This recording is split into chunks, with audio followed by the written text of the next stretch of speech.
Professor Frank Azogwa is the Dean of the Faculty of Law, Enugu State University of Technology.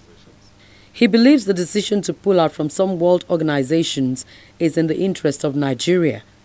For him, signing a lot of treaties is unacceptable. I think that decision is in the interest of Nigeria. And, well, it's not a matter that one can say off the cuff what we gain or what we lose by pulling out of those international organizations.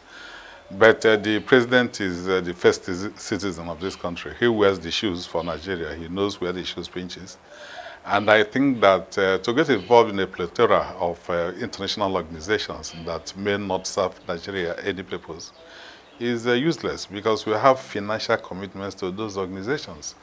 So if we are not gaining as much as we are putting into such international organizations, then I think I support the president in saying, look, we need to take stock of what we've gained since we became members of these organizations, and as a country decide to get out of these organizations. And that's exactly what he did on behalf of Nigerians. So on the surface, I think the president was right, because we just don't get up and start signing treaties, getting into conventions and international associations without counting the cost for your country.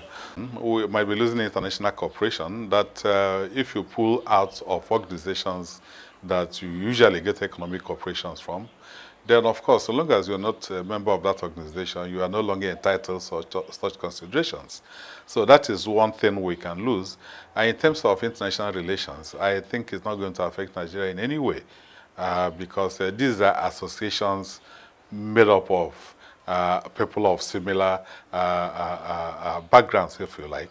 And if Nigeria feels that, look, we cannot belong to this, there's quite several of them, like the religious organizations we've been talking about and all that, because the Constitution of Nigeria says Nigeria is a secular state.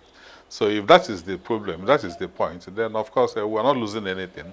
Rather, we're gaining by making sure that we properly husband our internal problems, properly husband our internal prospects, and make sure that Nigeria forges ahead without those unnecessary associations or organizations. Well, except one is in government, it becomes quite difficult for one to think for government. What we see is what happens on the surface. But you must actually be in government to say, yes, this argument was taken at FEC, that is the Federal Executive Council, for instance. And that body decided that it is in the best interest of Nigeria to get into such associations. Because we have avenues, we have mechanisms that are in place constitutionally, including the National Assembly, who must even domesticate some of the treaties and some of the conventions that we get into before we think of Nigeria being a party to such treaties and conventions. So if we make use of these mechanisms, of course, we can say that Nigeria won't make such mistakes of getting into associations that will ultimately prove to be unnecessary and unprofitable to Nigeria.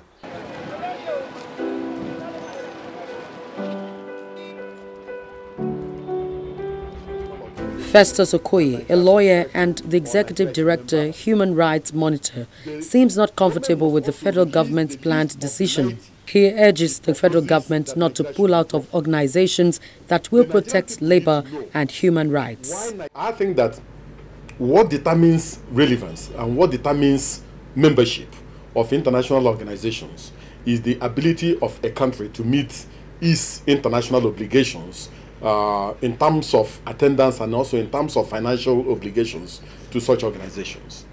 So if at a particular point in time a country is no longer in a position to meet its international obligations in terms of paying its meeting its financial commitments, technically that particular country is no longer a member of that organization. I support the idea that Nigeria should prioritize its membership of international organizations to make sure that those we belong to, that we meet our international financial commitments.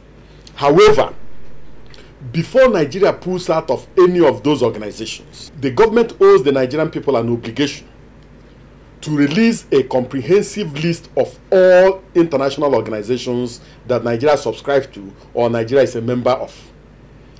The government must also release the list of the 90 it proposes that Nigeria should withdraw from. The Nigerian people need to know why Nigeria went into those international organizations in the first place, why Nigeria wants to pull out, why Nigeria is unable to meet its commitments, and so on and so forth.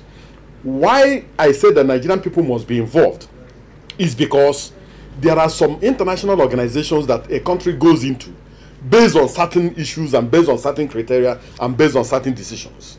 We do not want a situation where we will wake up one morning and find out that part of those 90 organizations includes, for instance, the International Criminal Court, to find out that part of those organizations that we are withdrawing from includes the Organization for the Prohibition of Chemical Weapons, includes UNESCO, includes United Nations High Commissioner for Refugees, and so on.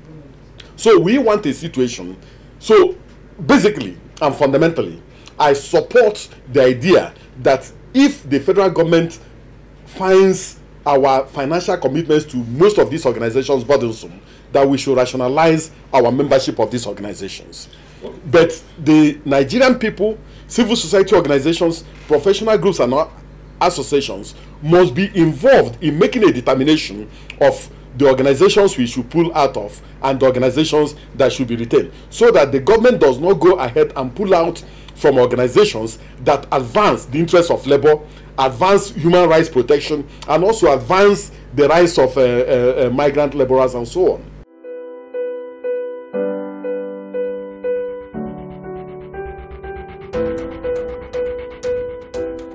Professor Nwankwo insists that some organizations the country has joined so far have been beneficial.